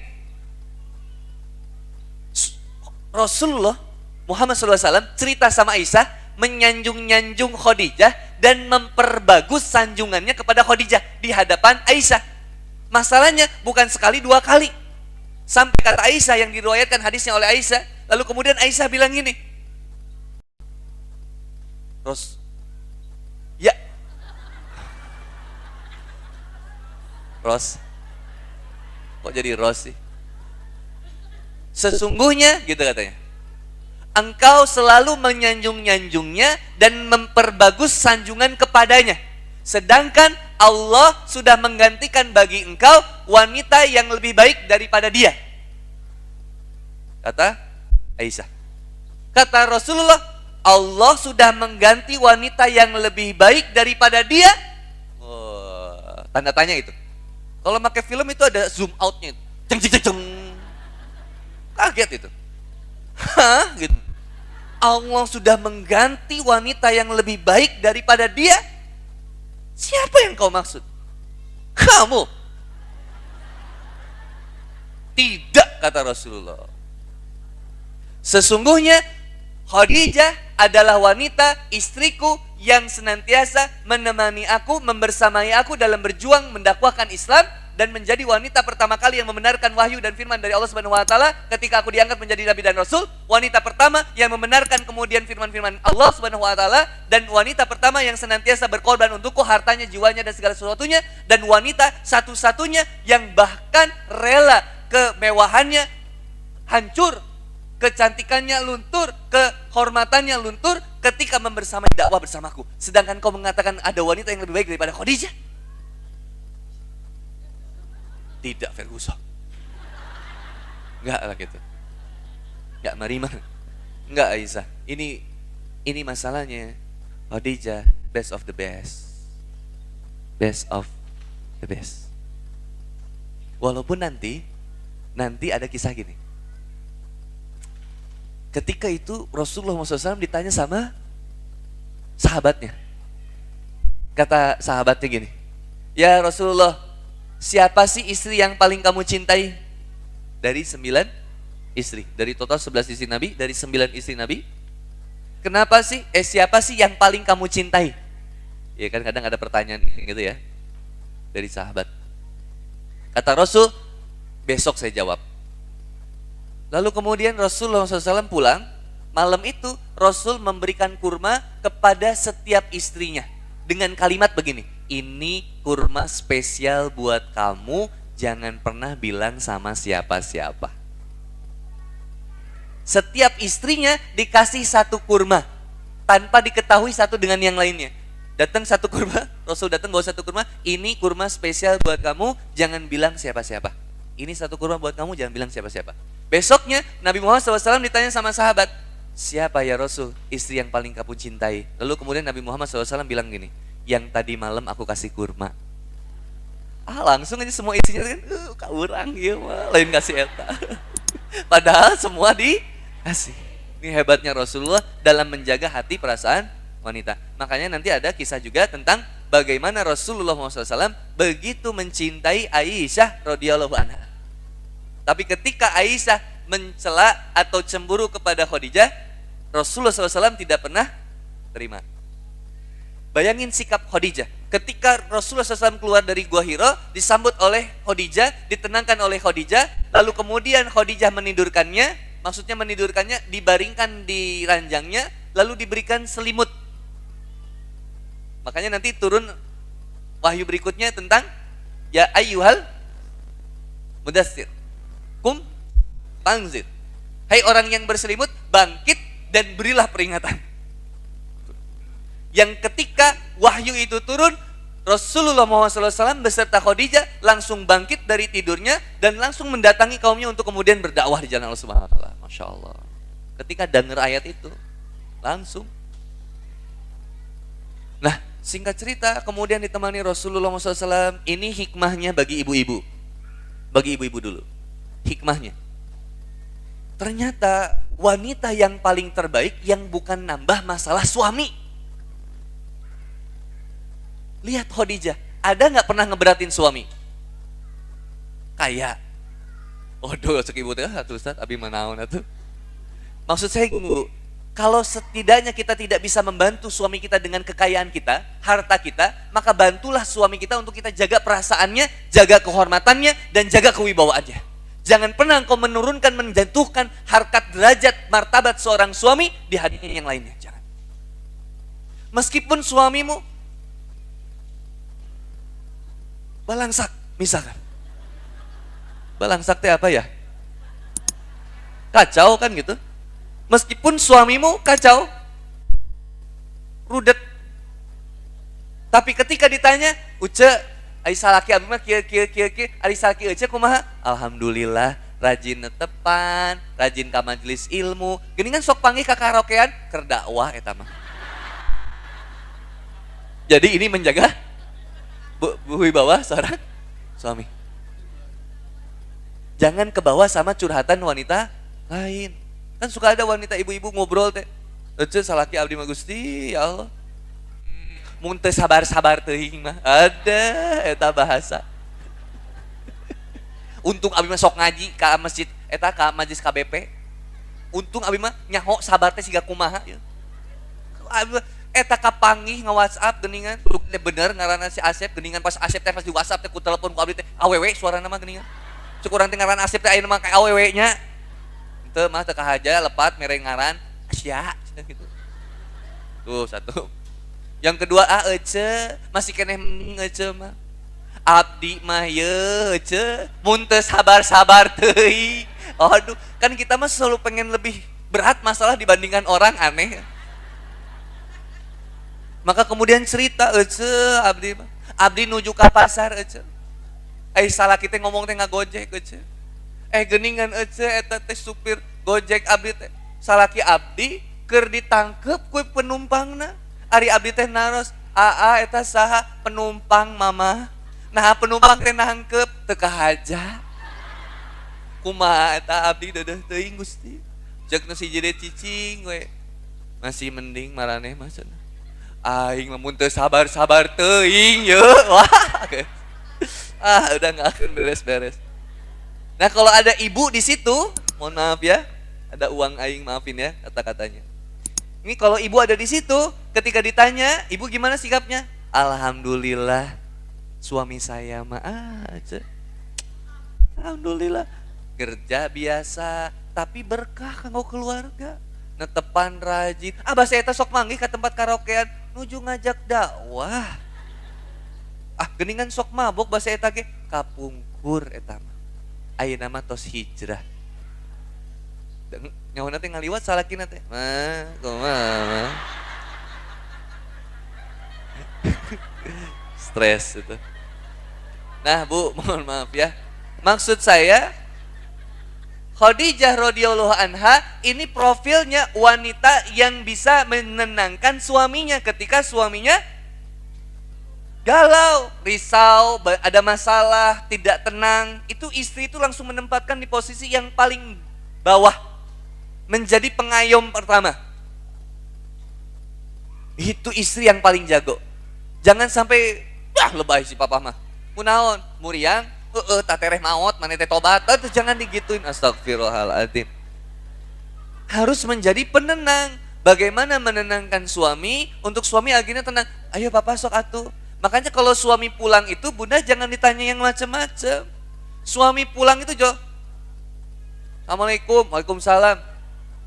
Tingali tuh tengah dangu eta suara naon deui mah karek uwi itu tingali listrik tinut keun we urang mah popoekan we meh romantis lah nya bade meser ieu kan nembe uwi ya sok atuh geura meser kan itu suami teh capek begitu datang itu sambut gitu. Coba nih Bu ya, maaf ya Bu ya, ini rahasia kita meskipun lebay tapi coba praktekin. Suami pulang teh ibu teh langsung misalkan nih suami buka pintu, ibu nyumput di balik pintu teh gini. Waalaikum, mah, cing we. Mah, langsung kita dar. Waalaikumsalam, coba. Eta romantis. Kacipta nini nu kitu teh. Bari dar teh huntu caroplot teh. Aduh. Astagfirullahaladzim, ya Allah, ya Karim. Ya maksud papa teh cobain bercanda dengan Bu, Bersenang-senang dengan istri itu adalah hiburan yang paling dicintai Allah dan Rasul. Oh, coba Bu, lihat hubungan seks itu suami istri, maaf ya jomblo ya, tutup celi weh heula. Nyeri soalnya ya, ngeredet. Hubungan seks suami istri itu boleh dilakukan bagaimanapun caranya yang membuat kamu senang. Kecuali dua, lewat dubur, lewat apa? Dubur itu it mean bujur, ya, nggak boleh. Dan yang kedua ketika sedang haid itu nggak boleh. Tapi selebihnya bebas. Ibu rek bari salto, rek bari, bau, ya bebas itu masuk. Ibu mau kumaha, bebas. Kalau itu sesuatu yang menyenangkan suami atau istri, asal tong pas ngadahar cengek we kacipta eta mah. Astagfirullahaladzim. Nah, aduh ya Allah, jadi kaditu tausiah teh ya Allah, geun we lah da ibu mah mun tausiah teh make heureuy bubar tausiah teh. Ya itu Bu, jadi bersenang-senang sama suami itu pek bae rek kumaha oge kajen. Rek make jurus monyet bergelantung di udara mangga, naga berkelit di langit mangga. Sok ibu rek make gaya naon, sok bebas tak etep cenok, rek make etep cenok uncang angge mah mangga sok kumaha ibu. Salila bisa mah. Sok jomblo mah di pikiran we, diemut-emut deui jomblo mah. Moal kacipta eta jomblo, aduh kabayang ya Allah Gusti. Ya. Bu, udah balik lagi ya, Bu. Nih. Astagfirullah. Gimana, Pak? Oh, tanggapan Aisyah terhadap yang cemburu tadi. Gimana tanggapan Aisyah kepada kecemburuan tadi? Takjub kepada besarnya cinta Rasul kepada Khadijah. Dan dibenerin juga bahwa saya ini wanita yang the next gitu. Kalau Khadijah itu kan benar-benar awalun. Yang pertama di saat orang lain mengkhianati. Bayangin, Rasulullah SAW mendapati seorang wanita yang membenarkan apa yang dibawa ketika orang lain mendustakan. Ingat, dulu itu julukan Nabi Muhammad SAW itu apa? Al-Amin. Begitu Rasulullah SAW berdakwah, kemudian nanti kalau bunda habis Safa Marwah, habis apa? Sa'i, itu kan bunda kalau keluar ke kanan itu ke toilet yang sebelah kiri. Jadi kalau bunda ini Safa, ini Marwah. Kan mulai dari Safa ke Marwah ya. 1, 2, 3, 4, 5, 6, 7. Berakhir di sini kan bunda biasanya belok ke sini ya. Kalau bunda pengen ke toilet kan masuk pintu ke sana. Nah, masuk pintu ke sana, keluar nanti sebelah kiri itu ada toilet WC laki-laki. Konon katanya toilet itu dulunya adalah rumah Abu Jahal. Jadi saking pengen dihinakannya sampai sekarang dijadikan toilet. Maka saya tidak pernah terlewat setiap umroh pasti kiih di situ. Di rumahnya Abu Jahal. Nah, di sebelah sininya, sebelah ini rumah Abu Jahal, di sebelah kanannya ini ada bukit yang besar. Nah, di konon di balik bukit di bukit inilah Nabi Muhammad SAW pernah berbicara seperti ini. Hei kaumku, seandainya dipanggil semuanya, ayo sini, begitu ngumpul, ada apa wahai Muhammad? Orang tuh mau ngumpul karena Nabi Muhammad itu orang terkemuka, istrinya Khadijah, dia Al-Amin yang dipercaya, sampai kemudian kata Nabi Muhammad, bagaimana pendapatmu tentang aku? Lalu kemudian semua menjawab bahwa engkau adalah seorang yang dipercaya. Al-Amin julukanmu wahai Muhammad. Lalu Muhammad SAW, Muhammad bin Abdullah bicara gini, bagaimana pendapatmu seandainya di balik bukit ini ada pasukan yang akan menghancurkan Mekah?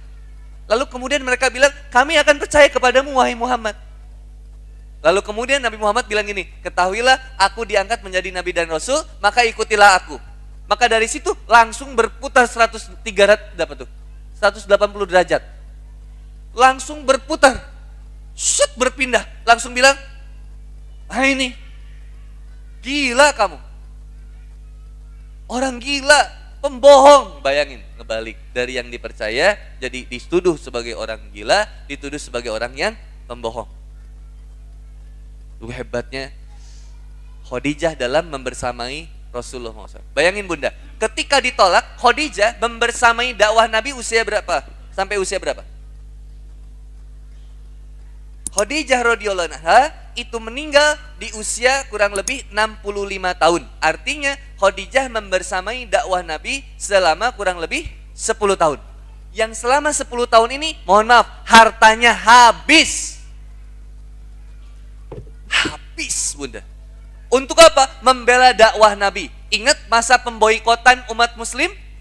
Ketika umat muslim diboikot, bagaimana kemudian umat muslim dihinakan, Nabi Muhammad kemudian dihinakan. Itu luar biasa perjuangan Khadijah bersama Rasulullah Muhammad SAW. Yang pernah ada kisah sedih itu. Yang ketika itu Nabi Muhammad SAW pulang dari dakwah, capek, lemes.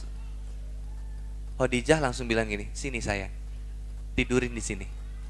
Pernah nggak suami ibu tidur di pipi di paha ibu? Pernah nggak?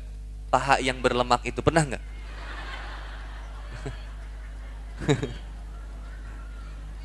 Sering? Diusap-usap sering? Nah, suami tidur di pahanya. Muhammad bin Abdullah, Rasulullah SAW itu tidur di paha Rasulullah, di paha Khadijah radhiyallahu anha, ummu mukminin, ibunya para orang-orang mukmin. Lalu diusap oleh Khadijah sampai tertidur. Sampai Rasulullah SAW tertidur.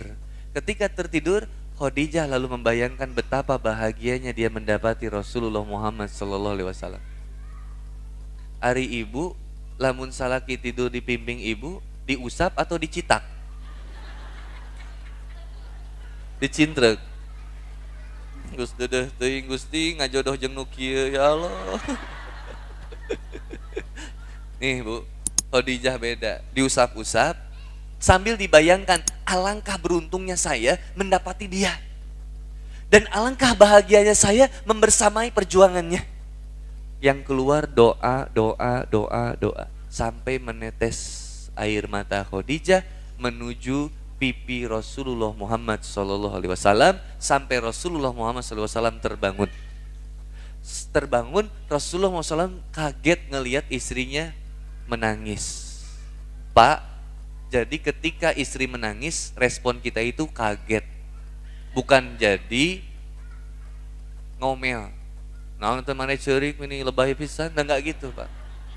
Lihat apa yang dikatakan Rasulullah Muhammad SAW kepada Khadijah. Wahai Khadijah, sambil diusap air matanya, pakai jempol gitu. Lain ku suku, Pak. Jempol. Kayak jempol gini tuh. Wahai Khadijah, istriku tercinta, At-Thahirah, wanita yang suci, mengapa engkau menangis? Apakah aku punya salah? Tuh, lihat. Gak nyalahin istri. Yang disalahin diri. Apakah aku ada salah? Ataukah engkau menyesal bersuamikan aku, wahai Khadijah?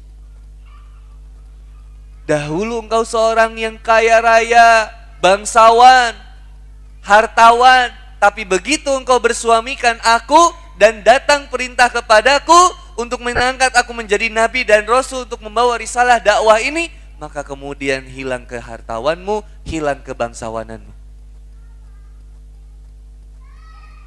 Apakah karena dahulu kamu begitu cantik, tapi karena bersuamikan aku, lantas engkau menjadi wanita yang begitu sederhana, barang-barang mewahmu menjadi habis, make upmu jadi jadi berantakan.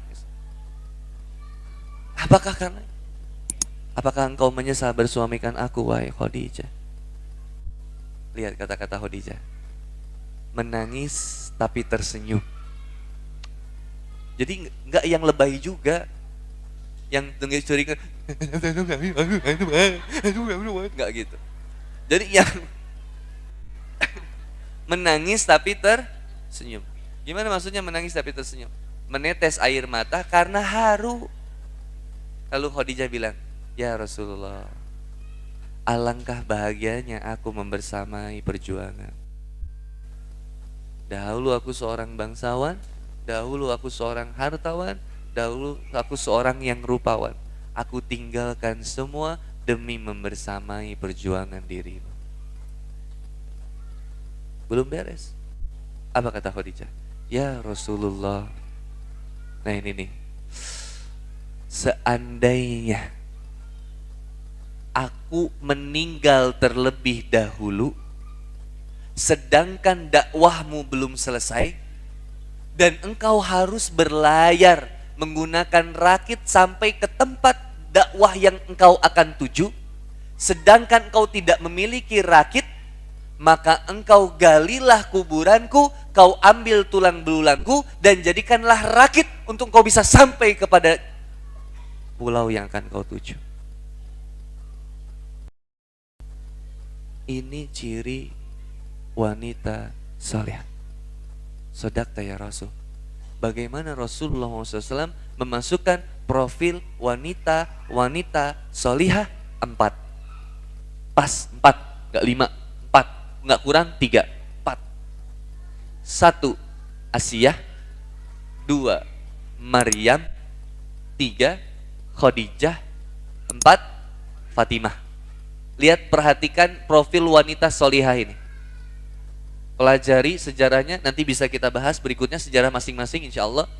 Lihat profil dari 4 ini, fokus kepada yang 2 saat ini. Siapa? Khadijah, Fatimah. Siapa ibundanya Fatimah? Siapa ibundanya Fatimah? Khadijah. Keberhasilan Khadijah, lihat. Keberhasilan Khadijah bukan hanya membersamai Nabi Muhammad SAW dalam berjuang, tapi melahirkan seorang anak yang mampu menjadi wanita yang solihah, yang menjadi wanita rujukan sedunia. Masya Allah, gimana gak terbaik coba Khadijah. Makanya istri aku tuh ngefans banget sama Khadijah. Pap, pokoknya aku mau jadi Khadijah. Emang bisa poligami we ngomong gitu, nggak tuh aku teh. Ini kurun. Enggak, kenapa? Karena aku ngefans banget. Makanya aku tuh koleksi banget, istri aku tuh koleksi banget buku-buku tentang Khadijah. Baik dari sisi psikologis, dari sisi komunikasi, dari sisi entrepreneur, bisnisnya Khadijah dipelajarin. Ngefans banget sama Khadijah. Pengen banget seperti Khadijah. Dan saya sangat menyarankan ibu pulang dari sini, ayo cari buku tentang Khadijah atau buku tentang sejarah Khadijah dan perhatikan bagaimana akhlak beliau, karena ibadah, karena agama ini adalah akhlak. Akidah, akhlak kita kepada Allah Subhanahu wa taala.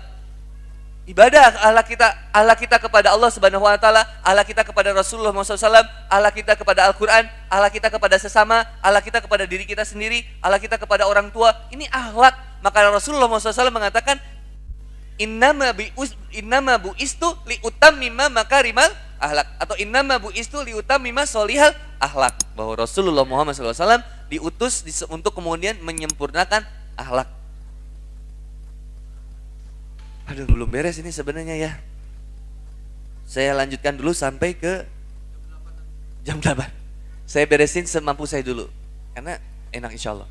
Nah, kemudian Khadijah radhiyallahu anha mengatakan seperti itu. Lantas kemudian Khadijah radhiyallahu anha, singkat cerita, membersamai perjuangan Nabi sampai perang, ya singkat cerita, sampai kemudian meninggal di usia 65 tahun. Rasulullah SAW itu usianya berapa berarti? 50 tahun. Rasulullah Muhammad SAW 50 tahun, Khadijah radhiyallahu anha meninggal usia 65 tahun. Dakwah Rasulullah Muhammad SAW di Mekah selama 10 tahun 10 tahun di Mekah, lalu kemudian berpindah hijrah karena ketika meninggalnya Khadijah, meninggalnya Abdul Muthalib, kakeknya, lantas kemudian ini disebut dengan tahun kesedihan, Yaumul Huzn, tahun kesedihan, di mana ini karena yang biasa menopang dakwah Rasulullah SAW, yaitu kakeknya dan juga istrinya, sudah tiada, meninggal, berdekatan meninggalnya. Maka ini menjadi tahun kesedihan Rasulullah Muhammad SAW. Konon katanya Rasul sampai nggak keluar rumah, saking sedihnya. Makanya saya bilang sama istri saya, kalau nanti salah satu dari kita meninggal, saya cuman minta mudah-mudahan Allah mewafatkan saya dulu sebelum kamu. Karena saya nggak akan pernah sanggup untuk nguburin kamu. Kata istri saya, dan kamu pun harus tahu betapa cintanya aku kepadamu karena Allah, dan aku pun tidak sanggup untuk menguburkan kamu. Terus Kansa bilang, terus saya sama siapa? Ya, bingung Kansanya. Karena saya merasa saya tidak sanggup kalau saya harus nguburin istri. Tapi istri saya bilang, saya pun tidak sanggup kalau harus nguburin suami. Kalau kamu memang tidak sanggup untuk menguburkan suami, maka izinkanlah suami untuk memiliki memiliki keyakinan, kecintaan yang lebih kepada dirimu. Nah, gitu. Nah, ini nih ada yang menarik, Pak. Ketika Yaumul Huzn ini, ketika tahun kesedihan ini, Abu Lahab yang biasanya menentang Rasul, tiba-tiba bilang sama Rasul, lanjutkanlah apa yang biasa kamu kerjakan sebagaimana yang senantiasa diawasi dan dijaga oleh kakekmu. Kenapa? Karena Abu Lahab anaknya ada dua, yang dua-dua ini besan sama Rasulullah SAW, nikah sama anaknya Nabi Muhammad SAW, yang nanti dicerai. Singkat cerita begitu. Nah, inilah singkat cerita perjuangan Khadijah radhiyallahu anha.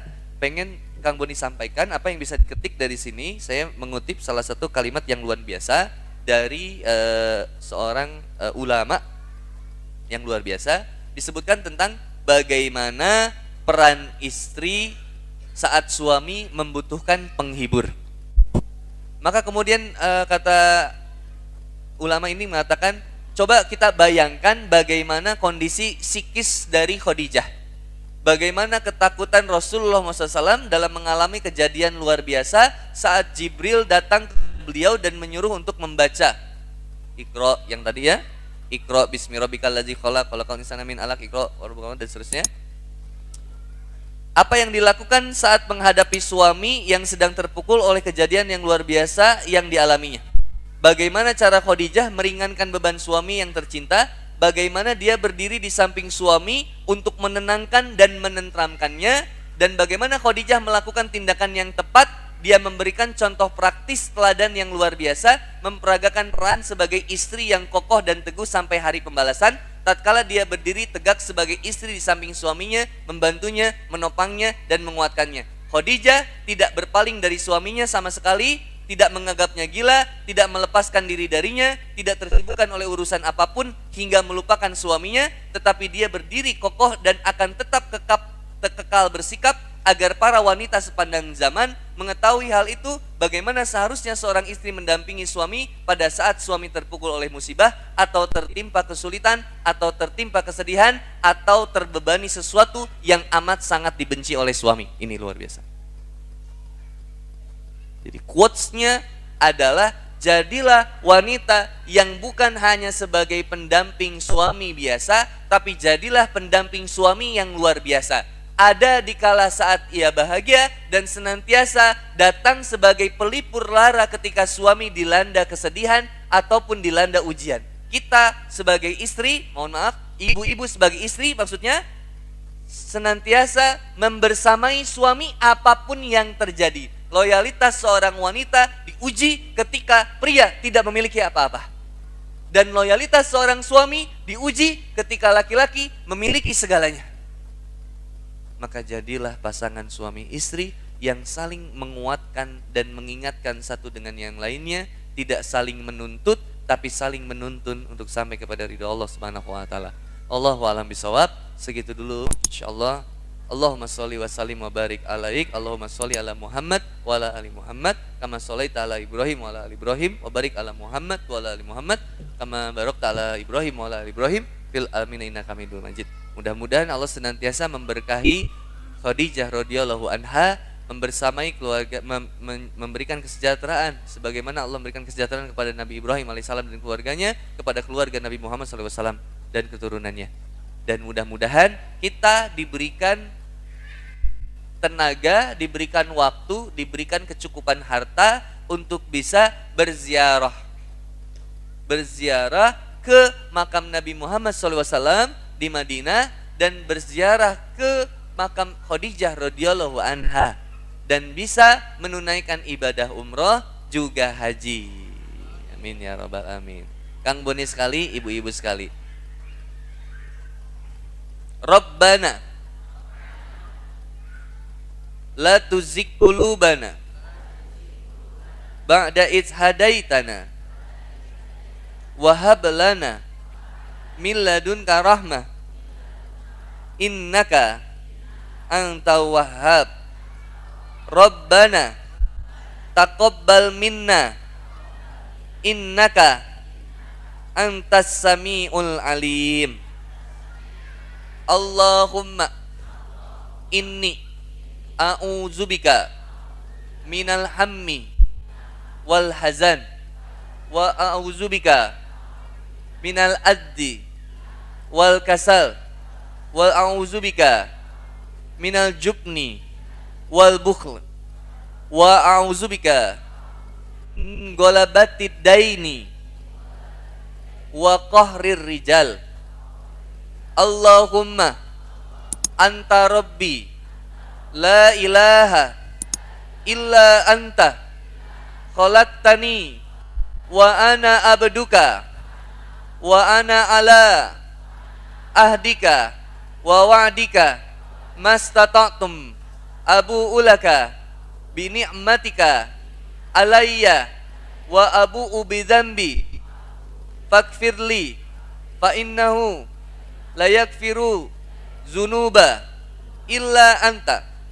Allahumma anta rabbuna Allahumma anta rabbuna farzuqnal istiqamah farzuqnal istiqamah. Rabbana atina fid dunya hasanah wa fil akhirati hasanah wa qina azaban nar.